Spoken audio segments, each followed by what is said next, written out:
Apalagi membunuh orang-orang beriman itu ya, itu jelas kalimatnya langsung. Ya, Quran surah ke-4 An-Nisa ayat 93, posisi paling kanan di pertengahan. Hati-hati. Ya. Hati-hati, wa may yaqtul mu'minan muta'ammida. Siapa yang sengaja merencanakan pembunuhan terhadap seorang beriman, satu saja nyawa orang beriman tumpah, fajaza'uhu jahannam. Maka tempatnya di neraka jahanam orang itu. Wa ghadiballahu alaihi, Allah murka pada orang itu. Wa la'anahu, dan dilaknat oleh Allah. Wa 'adda lahu 'adzaban 'azima, dan disediakan siksa yang berlipat. Bahkan orang-orang semacam ini, maaf, pernah dengar masuk surga tanpa hisab? Nah, orang-orang semacam ini masuk neraka tanpa hisab. Ada di Quran surah 18 ayat 100 sampai 101, posisi paling kiri di pertengahan di atas.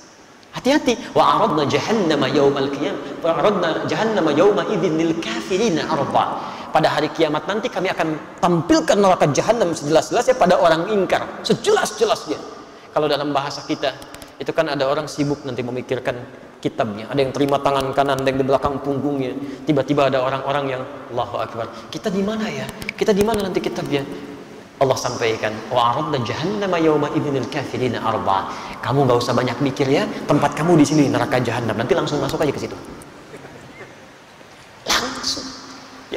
Dan bukan cuma kafirin saja, karena ayat 101-nya menunjukkan orang-orang yang diberikan penglihatan nggak mau lihat dia, diberikan pendengaran nggak mau mendengar yang baik-baik. Alladzina kanat a'yunuhum fi ghita'in an dzikri wa kanu la yastati'una as-sam'a. Bahkan di antara mereka ada orang yang munafik, tahu ayat-ayat Allah tapi diingkari isinya dan melakukan maksiat dengan paham ayat-ayatnya.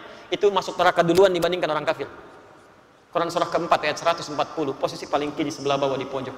Hati-hati. Wa qad nazzala 'alaikum fil kitabi an idza sami'tum ayati llahi yuqfaru biha wa yustahza'u biha fala taq'udu ma'ahum hatta yakhudu fi haditsin ghairi innakum idzan mithluhum. Ujungnya, innallaha jami'ul munafiqina wal kafirina fi jahannam jami'a. Allah akan angkat, ambil orang munafik duluan masuk ke dalam neraka jahanam, baru orang kafir. Ya. Maka saya terus terang sampai tadi pagi saya sampaikan, sulit bagi saya untuk menerima. Jangankan pakai akal, ke telinga aja nggak masuk. Ada orang mengatakan ingin memerangi teroris di Aleppo sana, tapi yang ditembak anak-anak kecil, yang dibom bayi-bayi, gitu kan? Ada perempuan-perempuan yang direnggut kehormatannya, ada orang tua yang dilecehkan kehidupannya, taruhannya dengan nyawanya, gitu. Antum masih enak sekarang, sholatnya nyaman di masjid. Orang-orang sana jangankan masjidnya, mau keluar saja nyawa taruhannya. Tapi yang ditembak itu anak-anak kecil, yang bahkan Nabi pun melarangnya. Bagaimana Anda bisa mengatakan memerangi sesuatu karena jihad, tapi yang dihancurkan itu adalah sesuatu yang dilarang Nabi? Ada yang salah di situ. Kalau orang paham sampai dengan ayat ini saja, mustahil dia bisa melukai saudaranya. Demi Allah saya katakan mustahil, mustahil. Termasuk di kita. Ya. Jadi nggak bisa. Ini masjidnya Al Jihad. Ya. Wah, ini sekarang ada banyak dikumandangkan jihad tapi dengan cara yang tidak benar, gitu ya. Wallahu a'lam. Kalau benar mempraktekkan, kita luruskan ya cara yang dilakukan. Tapi kalau ada isu-isu yang ditampilkan, kita pun benarkan caranya. Jihad itu bukan tembak orang, bukan lukai orang. Jihad itu membela izzah Islam saat memang keadaannya terancam, untuk dibela dan ditegakkan. Itu jihad namanya. Ya. Antum diambil mobilnya, antum pertahankan. Masa mau diambil imannya diam saja? Jadi jihad itu di situ. Kalau ada yang melukai, kita pertahankan. Ada yang mempersoalkan, kita pertahankan. Dan kalau orang mempersoalkan dengan ilmu, kita balas dengan ilmu. Jihad pengetahuan. Kalau melukai fisik, kita pertahankan dengan fisik. Saya pernah di Lampung ditanya itu, Ustaz, apakah bom di jalan Tamrin termasuk jihad fisabilillah? Saya bilang, Pak, setahu saya jihad fisabilillah itu jihad di jalan Allah, bukan di jalan Tamrin. Ada kaidah di situ, nggak bisa. Sekarang kan cukup rame gitu ya, muncul ini, muncul itu. Kemarin ada bom Panci, ya luar biasa. Pelakunya ibu-ibu, konon kabarnya demikian. Tapi memang luar biasa itu tuh. Amerika punya bom 7,2 ton, radiusnya 150 meter. Rusia punya bom 8,2 ton, daya jangkaunya 300 meter. Bom Panci 3 kilo, 300 meter gitu. Ini siapa orang ini? Ya, orang mana sebetulnya gitu kan?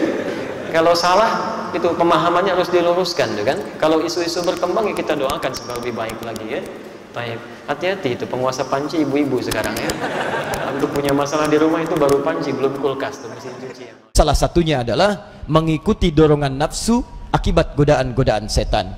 Jika ada seseorang membunuh kemudian orang lain, maka mohon maaf, ini telah menyalahi fitrah dalam kehidupannya. karena menghilangkan nyawa yang menghentikan semua fisik yang sempurna yang telah diciptakan oleh Allah Subhanahu wa taala. Karena itulah kemudian, mohon maaf, izin sekali lagi, pembunuhan dimasukkan dalam salah satu dosa besar yang resikonya juga tidak mudah. Tidak mudah. Saya berikan sekarang peringatan yang sangat keras pada siapapun, termasuk yang terfikir untuk menghilangkan nyawa orang lain. Sebelum ini dieksekusi mengikuti godaan setan, coba fikirkan dulu resiko-resiko yang akan dihadapi. Ingat baik-baik ya, ingat baik-baik. Quran surah yang keempat ayat 93. Paling kanan pertengahan. Awas. Wa may yaqtul mu'minan muta'ammida. Siapa yang sengaja merencanakan pembunuhan, terkhusus bagi orang beriman, satu orang saja. Mau bunuh satu orang saja. Lihat, saking seriusnya Allah menjaga kesempurnaan fisik kita. Jangan lukai orang. Awas, hati-hati. Bahkan dilakukan hukum kisos supaya terjaga fisiknya. Kalau dipotong, potong lagi. Kalau cubit, cubit lagi, supaya dia merasakan bagaimana rasanya terluka dalam fisiknya. Saya lindungi fisik manusia, jangan sampai ada yang melukai orang lain. Kutiba alaikumul qisas. Ya, saya wajibkan kalian kisos. Maksud kisos ini bukan ingin eksekusi orang, menjaga orang supaya bisa menjaga dirinya dan tidak melukai orang lain. Tapi yang paling menarik, kalau ada yang masih maksa ingin membunuh orang lain, turun kemudian ayat fajazauhu jahannam. Maka yang pertama saya siapkan, kata Allah, neraka jahannam. Awas, orang yang sengaja bunuh orang lain, apalagi yang dibunuh orang yang punya iman, maka resiko pertama, Allah telah menyiapkan neraka jahannam untuknya.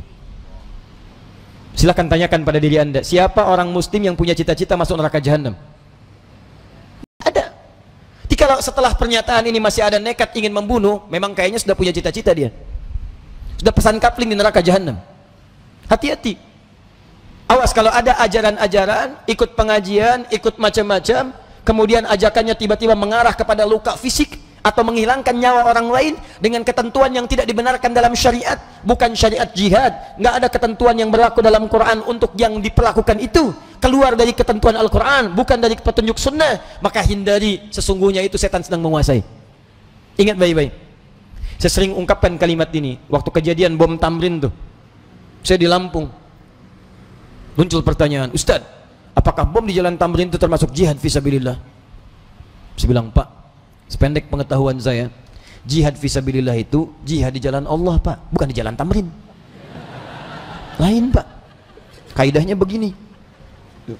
Paham sampai sini ya? Pak, jadi mustahil ada orang meledakkan di tempat orang yang terbuka. Ya, bukan di medan perang, bukan dalam suasana ribat. Ada bom panci, ada bom kulkas, ada bom ini, bom itu dan sebagainya. Jadi kalau dia orang beriman, benar imannya, mustahil melukai orang lain sampai menghilangkan nyawa orang. Karena taruhannya dahsyat, ini nggak mudah ini.